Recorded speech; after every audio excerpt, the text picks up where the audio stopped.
I just got mentioned on Twitter by Bet the Pigskin that says on this day in 2010, Macrodosing co-host Arian Foster went for 231 yards and 3 touchdowns in Texans plus one 34-24 win over the Colts. His 231 rushing yards is a franchise record. Happy anniversary. Whoa. Happy anniversary, Arian. This first run should have been an offensive face mask, though. No. Grabbed that thing and held on.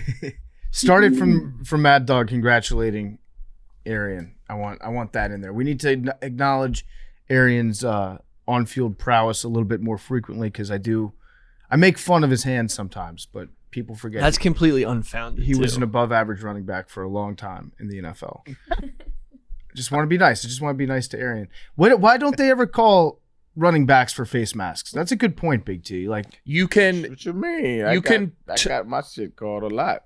I think the rule is you can put your palm like on their face. You can't grab it. Grab it. But they grab. I mean, he's holding on for dear life to this guy. I'm going to send it to you. It happens. It happens a lot. Welcome back to Nanodosing. So as a quick reminder here, Tuesdays are going to be the short episodes. And then Thursdays from now on, at least during football season, are going to be the longer episodes. We've got a good interview coming on Thursday and a great show. But this is how we're going to manage football season. So we're going to keep it brief today. Billy actually just said something when we were getting ready to record here I wanted to touch on. Billy wants to work on his broadcasting voice.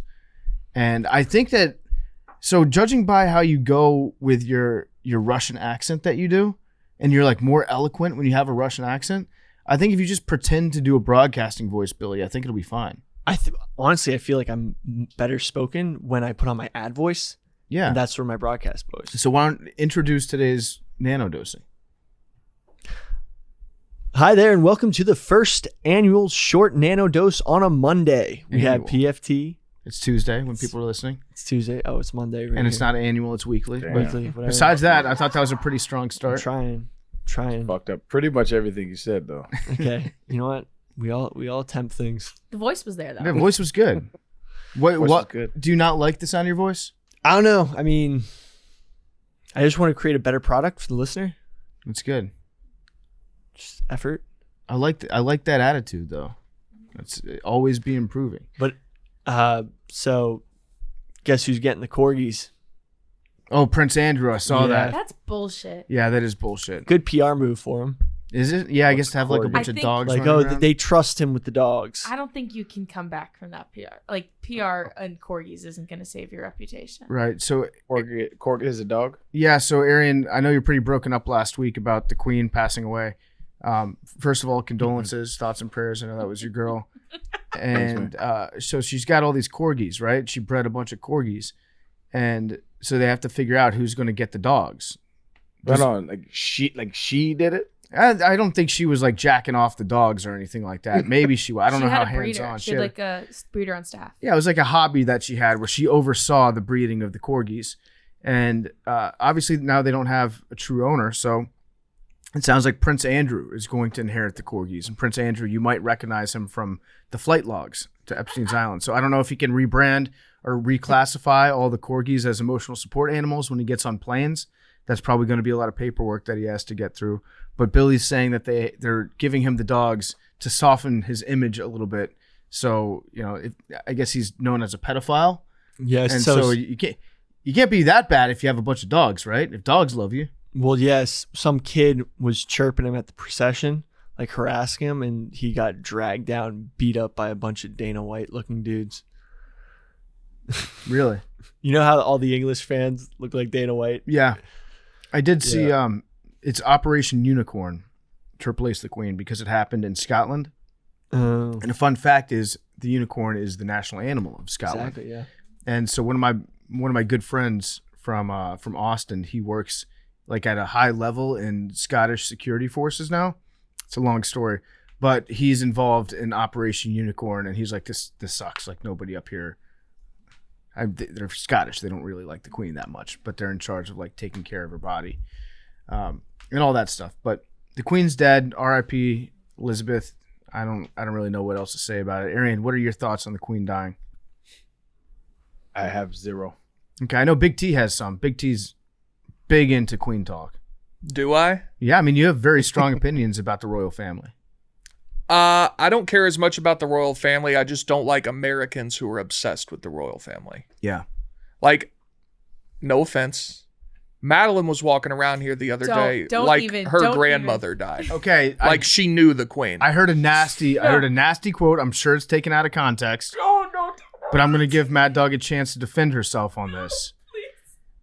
It's one of the more egregious things I've ever heard said in this office, and there are some doozies. Did you say... Stop it. No. Did you say that... I did. It's the British equivalent of 9/11 that the Queen died?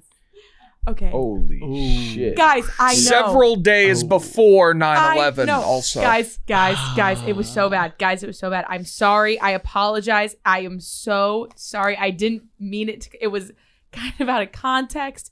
We were making jokes. I didn't mean it like that. I'm sorry. Well, this is your opportunity to provide context. We were talking, so it was right after the Queen. I know, it's so Madeline, bad. I think you have to go to the 9/11 memorial. Let her explain. It's so bad. I know. I hear her apologize. explanation. I'm so sorry. I'm so sorry. It was such a stupid thing to say. So we had just found out that the Queen had died. I was recording a different podcast that I work on with Kelly Keegs and Gia Mariano, Fran's little sister, and all three of us are into the royal family and like the royal family. We found the news out and we all like freaked out, stopped the recording of the podcast that we were doing and like burst out of the studio. And I shouldn't have said that. It was an awful thing to say. It was so bad. My whole thing was that it was the day that our 9/11 episode came out. And it was on my mind and it just slipped and it was so bad. And I meant to say this news is as big as 9/11, which I don't know if that's even true because I was 2. But it's a big deal. Whether you don't like the Queen or not, it's a very big deal that the Queen of 70 years died. Just historically. Okay, so it's so bad. I'm sweating. Can I give you a little coaching? Yeah. Just a little coaching. Just from this coming from a place of love. I know. Just probably don't compare anything to 9/11. I know. I didn't mean it. On like 9/9. I know, guys. I know it would be so bad. The Queen dying is probably the closest like to like a major celebrity, but like Betty White dying, that's a comparable America. I would argue that Betty White dying was probably a little bit more. For me, anyway. Yeah. Traumatic for me. Betty, the Queen is just, everyone's like saying this way too. The Queen's never told English a good joke in her life. I'll tell you what's gonna. I hate that. I know the Macrodosing Reaper is not. We don't have a good record with this shit. But like, a bigger impact is when like if Dolly Parton goes. Yeah. See, you're like the second one to say this. Yeah, PFT said this shit. Yeah. I'm just saying. No, this is bad. Y'all shouldn't say no. Okay. No, listen. Look, bro. Look, talk to your Jesus. He's out here taking folks. I'm just naming. So y'all know the track record we have on this show. That's what I'm just saying. I'm talking to Maddie right now. I'm just saying, Maddie. I know, guys. If Dolly Parton dies, exponentially bigger. I know. Than when the Queen died. I say equal. No, it's Dolly Parton has done way more. Well, also, we don't live in England. Bro, she's just a symbol. She's just a figure. Dolly Parton wrote do shit. I Will Always Love You and Jolene on the same day. The Queen has never once pinned a banger. Is that true? Yeah. Dolly Parton could rule the monarchy, but Queen Elizabeth could have never written Jolene. Correct. And I apologize like profusely. Like I feel so awful about saying it. I didn't mean it.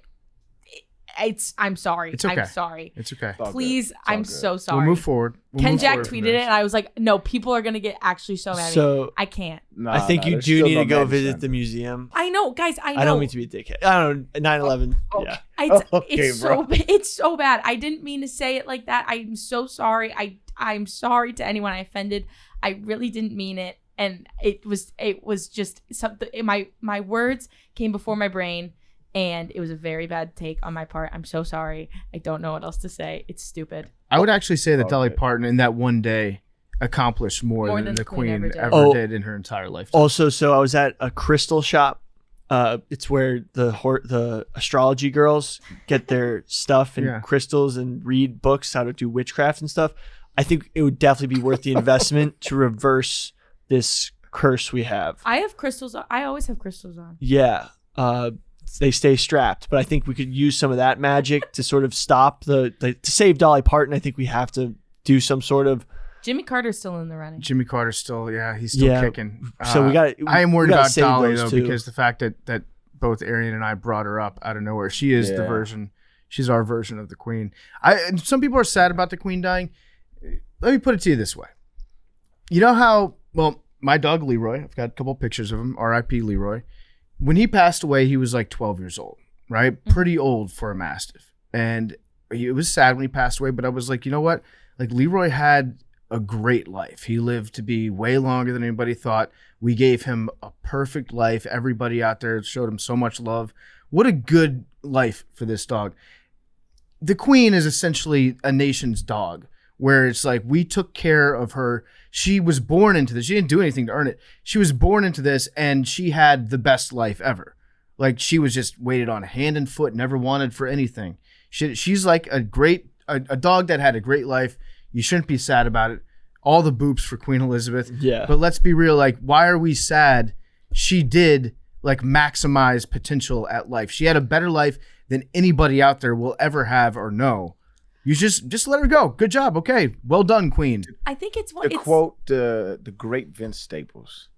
He has a great line that is applicable in this sense. He says, "I love you because you black, but I don't love you like that." Meaning, I'm sad that she died in the sense that another human being has passed and people that knew her, loved her, and will mourn her. I'm sad in that essence, but I had no connection to her. So it's like, damn, another human died. That's wild. That sucks. But then it's gonna, as soon as we stop talking about her, I'm not gonna give her much of a thought. It's the end which is the majority that happens when the majority of people die. You don't really give it much thought. It's the end of a crazy era, and also it's more sad. Okay, again, you're correct. Where she maximized her life, she lived to 96. That's so old. You know, she did a lot of things. King Charles is king now. That sucks way more than her dying. Yeah, it's God save the king now. Yeah, that sucks. And what if he tries to bring back the empire? He sucks him and his sausage. They don't do anything. Like that's why I don't care either. It's everyone was, they don't fucking do it. The king of what? Nigga, like everyone was like getting on the queen, clowning the queen for being the queen, just like saying she was one of the worst people ever. She should be in hell. Did you see some of those? Yeah. R.I.P. Bozo. But like low-key, she kind of oversaw the shrinking of the largest empire in the world and handing over independence. I mean, she kind of did her thing for a while. I don't know if you can be happy or sad one way about the queen. Like she's a mascot. It's like a blooper died. Yeah. Whoa, we're saying a lot of people on the show. Like, what if they just turned up dead? I don't like this. We actually, the spirit of blooper can never die. We need to get some crystals. I think we need to get some crystals to stop this from happening. Of course, Mad Dog has crystals. I wear crystals all the time, every day. I'm wearing them right now. Do you believe in crystals? I think they can do some good. Is there a certain color of crystal that stops people from departing this here realm? I can ask. Do you remember Sahar, the girl who talked to water? She definitely knows. Mm-hmm. She's a big crystal girl. You said the girl who talked to water? When we were interviewing interns.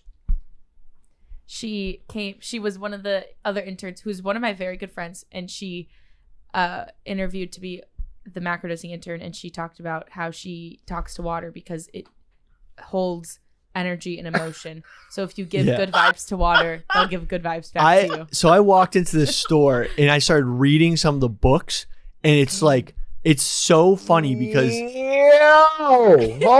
dude, it was not just gonna skip past Shorty saying she talks to water. Were you on that episode? He wasn't. No, dude. Oh. It was. I missed this, cousin. Holy shit! That's Moana. Yeah.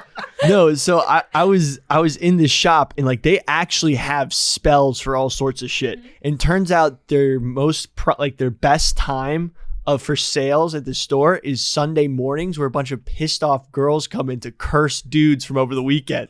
They literally, it's the funniest. Like, and then you charge your crystals in the sun.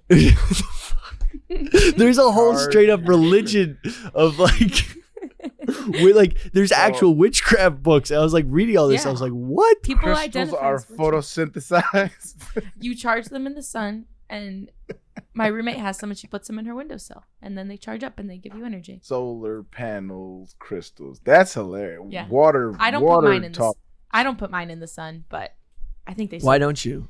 Because they're rings, so I'm like, I'm not gonna put them in the sun. I'm just gonna wear them. So I guess they get sun when I go outside. Do your rings get more sunlight than you do? They probably get the same amount. If they're on. That was a dig. They're on my person. That wasn't a dig. That was more like, because you got to make sure you get your enough vitamin D sunlight. Thank you. Yeah. But yeah, no crystals. I think we could get a crystal. I think like we just pet, need like a Yeah, we should get a podcast crystal. We should get a crystal. Get it like the same color, of the logo, the green logo. Yeah. Yeah. Well, Or sure. honestly, like a deep purple, like a quartz. Oh. We should have a death crystal and a life crystal. So if we say somebody's name that we don't want to die, we touch the life crystal. And then if we want to curse somebody, I want to put a curse on someone. Putin. Oh. Okay, Putin. You're Yeah. cursed, bitch. Your days are numbered. Oh, if this podcast kills Putin, that'd be huge. Let's go. That's Oh lit. my god. Putin cursed. Lit. Immediately, I'm reaching out. I'm sending energy. Which way is Russia?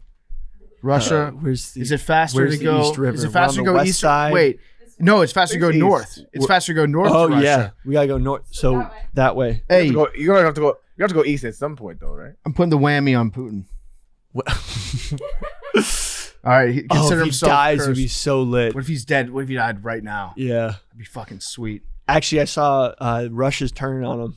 The talk show hosts are like, "Yo, dude, we gotta stop this." Yeah, their equivalent of The View. Yeah. It was like Meghan McCain turning on Trump. That's what happened over there. It was this big older dude who was like, "Yeah, Russia. I don't think that we're winning this war, actually, despite what we've been told."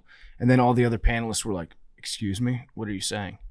And you could see like the fear in their eyes, like, "Dude, rethink what you're saying." Can't they get a? Yeah, they can get like arrested for that shit, can't they? You're thrown out of a window for that. Yeah. Yeah, it was on state TV too. Yeah. Wild. Thoughts and prayers to Putin. Okay. Let's see what else we got to do. We want to do teed off? I think we should do teed off on nanodosings now. Start the week off. Right? Yeah. Teed off Tuesday. Because you got some stuff that you've been thinking over from the weekend. Yeah, I don't know that I really have one this weekend. Went the Vols won. I mean that I might not have been here if we lost that game. Him didn't look great. I watched Amazing. the overtime. What'd you think about Hendon's performance? I watched a lot of football this weekend, dog. I surprised the shit out of myself. What'd you think? What'd you think of UT? Big win. win. I only saw the overtime, so I didn't really get to see like a full. Like I remember telling you, I'm just not a fan of the fast-paced offense. I just don't like it. I think in the long run, it's just bad. But Hendon looks really good, actually. He looks very solid, very poised. Yeah, we struggled out of the gate, but got it together eventually. Yeah, I gotta say, I didn't see the whole game, but yeah, I was really I saw some of the Florida game too. They lost, correct? Yeah, to Kentucky. And I was actually rooting for them because when I show up, I wanted it to be everybody was undefeated. I wanted Florida to be undefeated Tennessee. too. That'd have been lit, but it's still gonna be a big game. I'm gonna eat Gator that week. It's gonna be lit. Oh, I talked to Scott too, Big T. Love that. He's the man. Yeah, that's my guy. But yeah, the Falcons tried to ruin my weekend, but like I care so little about them at this point. Like they do what they do. I didn't watch a second of the game. I could have told you exactly what was going to happen. Yeah. Anytime the Falcons get above 90% in win probability. The win Who's probability. Marcus Mariota. Win probability at this point should factor in that like it's the Falcons. It's the Falcons, and it should like if they have a 97% win probability, it should be 50. Yeah. I mean, I also think win probability is kind of like a crock of shit. It is and it isn't because it's kind of a confirmation bias that you see the Falcons blow 97% win probability all the time, so you think it happens more often than it does. But then 97 other times that a team is up 16 with 5 minutes up, they do win. Right. I think with the Falcons, they are the exception. Right. Where you're actually right when you say that their win probability should be weighted in the other direction. Yeah. Because they are the team that's blown the most 90% and above. I saw a screenshot of all the ones today. It's crazy. I don't even remember all these. There's obviously the Super Bowl. There's one they're beating the San Diego Chargers. That's how long ago it was. 30-20 with 6 minutes left. Dolphins 17-0 in the third quarter. The Cowboys one, you remember that one? They were up 15 with like 3 minutes left. Yeah, that was intense. Because they didn't know they could recover the onside kick. Yep. They were beating the Bears 26-10 with 6 minutes. The Bucks 24-7 in the third quarter, and then yesterday they were beating the Saints 26-10. I think there was a playoff game against the Seahawks that was kind of like that, right? Or was that the one that they won? So they played the Seahawks twice. The year they went to the Super Bowl, they played them and beat them pretty soundly. There was another crazier game that was well, the NFC Championship game in 2012, they got up 17-0 on the 49ers and lost. That might have been the one I'm thinking of. I could have sworn there was another one against the Seahawks in the playoffs. They did play them another year, but they won. Okay. They beat them both times. But yeah, the NFC Championship game against San Francisco, they lost after going up 17-0. I mean, it's been forever. Like, that's just what they do. The year they went 13-3 and then got their shit kicked in by the Packers in the first round of the playoffs. So is the season over for the Falcons? Yeah, I mean, it was over coming in. Yeah. I'm glad that the Commanders beat the Jaguars yesterday. I think this was a game where whichever team lost was going to be out of the playoffs right from the get-go. So I think the Jaguars are out of the playoffs. I think the Commanders did enough to survive. You can't lose at home to the Jaguars week 1. All you can do is beat the teams you're How playing. did Trevor Lawrence do? Not great. I don't think he looks that good. I think he looks confused. He was like the next big thing, right? Oh yeah, it was like a lock coming out of college. He was either going to be Tom Brady or Paxton Lynch. There's just two ways that could have gone. My big take in that class was that Zach Wilson was going to be better than him because I didn't think Lawrence was going to be that great, but it turns out they're both kind of trash. Well, my take was Sam Allinger was going to be the best. That's true. And how'd he play yesterday? So I think they're all bad. He's still in waiting. Was there a quarterback drafted in that class that's been like good? Let's see. Trey Lance, Mac Jones. Mac Jones has been okay, but I wouldn't say he's been He's great. a liability. They game plan around his. You could do much worse as a starting quarterback, though. Yeah. I would say the best out of that group has probably been Mac Jones. Yeah. In a weird way. Let's see. So Big T, nothing else that you want to get teed off about? Yeah, I don't think anything really upset me that much. I'm teed off about the call against Alabama. That wasn't a safety. That's a good point, Billy. That's a great point. That teed me the fuck off. I am teed off about I that. literally was yelling in a restaurant that wasn't a traditional sports restaurant. But they had the game on and they asked me to please be quiet. It was a very bad call. I mean, they did something that they're not allowed to do. Right. By the rule of the law, if you get sacked in the end zone as you're throwing a pass, which he did, it's either got to be intentional grounding, right? Mm-hmm. Or they called roughing the passer on the play. But they ended up calling. How did the rule get applied? So they called roughing the passer with targeting, meaning it's a roughing the passer penalty, but if it's targeting, you also get kicked out. Yeah. They can go review the targeting, which they did, and it was not even close. It was an obscene call. But if you call roughing the passer, you can't review a penalty like that. That penalty is what it is. It has to be enforced regardless of if the targeting is enforced or not. Mm-hmm. So they come back and they say, actually, neither of them are a penalty because it was described to the ref incorrectly. Y'all are the one on the field making the call. So that didn't make sense. So then everybody's like, oh, so it's going to be a safety like it should have been in the first place. And then they just call it an incomplete pass. Yeah. It did not get back to the line of scrimmage. There was no receiver remotely close to it. But unfortunately, it hit a defensive player. But still, that doesn't matter. It was in the end zone, so it should have been a safety. But the ball hit a defensive player before he was sacked. So they're saying that you can't call intentional grounding if it hits a defensive player. Did they say that? I never heard that. That's what people were saying on Twitter when I was like, that's I don't think that's accurate though, but either way, they went back, reviewed, saw what a terrible call they'd made, and they're like, I don't know what to do. And I think they just were making it up on the fly. They had no idea what they were doing. Yeah, it was very bad. Texas got hosed on that. They got hosed on the no call of the face mask when the running back was coming out on like the 5-yard line, would have extended the drive. They got hosed on, their kicker just missed like a 22-yard field goal at the end of the first half. They should have gone for that anyway, though. And then they got hosed because their starting quarterback got his shoulder separated, much like Colt McCoy did. I mean, if they play anywhere close to their best game. And if Quinn Ewers stays in, I mean, they win that game by 10, 13 points. Yeah. So I think Texas is back though.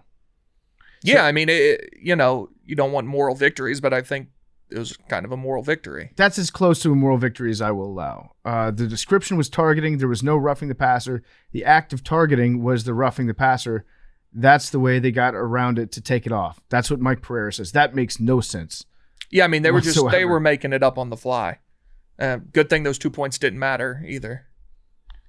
I feel bad for Texas. It takes a lot for me to feel bad for Texas because I spent, about 10 years down in Austin. I like the city a lot. It's a fun place to watch college football. When the Longhorns are a good team, it's a cool city to be in. It's a good vibe. But I'm not by any stretch like a Texas fan. In fact, they get very annoying when they start to talk about, get all full of themselves in Texas football. But I do feel bad for them. It's tough for me to feel bad for Texas football. But I kind of do because they did everything right. Got screwed. Yeah, they could have won that game. Yep. I think Bama looked very beatable. Yeah, Bama. I'm not getting ahead of myself because we have plenty of games before that. But wait, you're thinking right now? I mean, third Saturday in October rolls around. We might be 5-0. You're talking yourself into it. We might be 5-0. Oh, you're gonna get your heart broken. I will say, if we're gonna power rank oranges of colleges that have T's in their names, I think the Tennessee orange is far and away better than the Texas orange. Texas is just brown. It's a glorified brown. It's kind of a gross orange. The Tennessee orange is nice. Agreed. Pantone 151C. Greatest is color. That true? Yeah. It's the greatest color there is. Should we talk real quick about possible topics for Thursday so that people who listening to us can contribute on when we pick? The North Carolina blue is the best color. Yep. The blue gives off the same vibe as the Tennessee orange. You know what I'm saying? Yeah, I think it's in the same category. It's 1 and 2. I agree with that actually. I would have Tennessee 1 and UNC 2, but those are my two favorite. It's like black and white. We've Carolina blue, Tennessee orange. We've played them in basketball a few times recently, and when those two colors are on the court, it looks beautiful. They should mix them. Yeah, aesthetically, it's very pleasing for sure. This color talk was brought to you by Shady Rays. If the world's too bright, if you're looking at too bright of colors, you might want to toss on some Shady Rays. I got mine right here. Shady Rays sunglasses offer an industry best combination of fit, style, and performance without the big brand price tag, and it doesn't stop at the quality. Shady Rays offers the most insane protection program in all of eyewear. Every pair is backed by lost and broken replacements. If you lose or break your pair, even on day one, they will send you a brand new pair. Wear with confidence because Shady Rays has your back long after you purchase.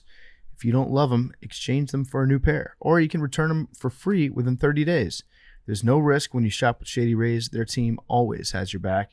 You can go to shadyrays.com, use code MACRO, 50% off 2 or more pairs of polarized sunglasses.